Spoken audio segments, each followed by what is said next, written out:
Joining me now, Republican Congressman Adam Kinzinger of Illinois, who sits on the Foreign Affairs Committee. You served in the war on terror, and I'm just curious, how surprised were you by this morning? I was absolutely blown away, and I would remind Senator Paul that, in fact, there was a president recently that declared victory and brought the troops home. That was Barack Obama in 2011 in Iraq.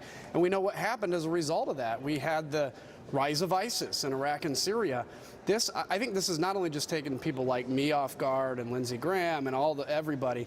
This has taken the national security establishment off guard. And when I say establishment, I'm talking about Mike Pompeo, I think, Mattis, everybody. We didn't see this coming. This is a devastating blow, if in fact this happens, a devastating blow to the continuing fight against ISIS. This gives huge impetus to Iran to continue their presence in Syria.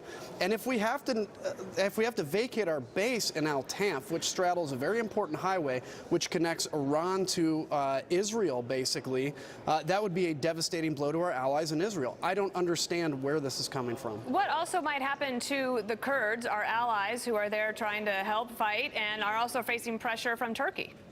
Well, Turkey doesn't like the Kurds. The president, from what we understand, had a conversation with Mr. Erdogan of Turkey, and then the president immediately said, we're getting out of Syria.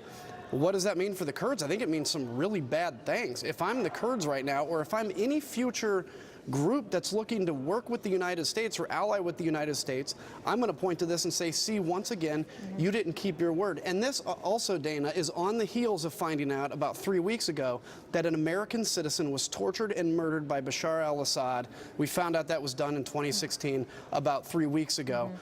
On the heels of that now, the president is announcing a complete and precipitous withdrawal from Syria. I do not understand this. Take a listen to Senator Lindsey Graham, who I think agrees with you.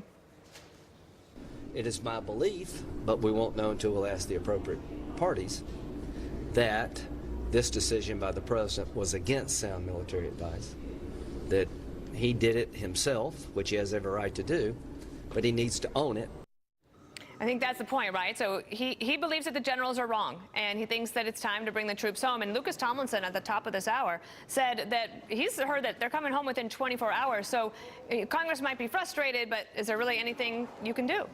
No, the president has a lot of leverage. I fully believe in the power of the president, whether it was Obama or President Trump, to lead foreign policy. But I also believe in the right and responsibility of members of Congress to call out really dumb moves. And if this is happening, if this is in fact within 24 hours, the devastating result is going to be mind-blowing. And we can no longer look back at 2011 when Obama left Iraq, which I think was a huge, huge mistake. And frankly, was one of the impetus, knowing that was coming, for me running for Congress in the first place, to see something like that happen, know that led to the rise of ISIS, and then repeat the exact same thing.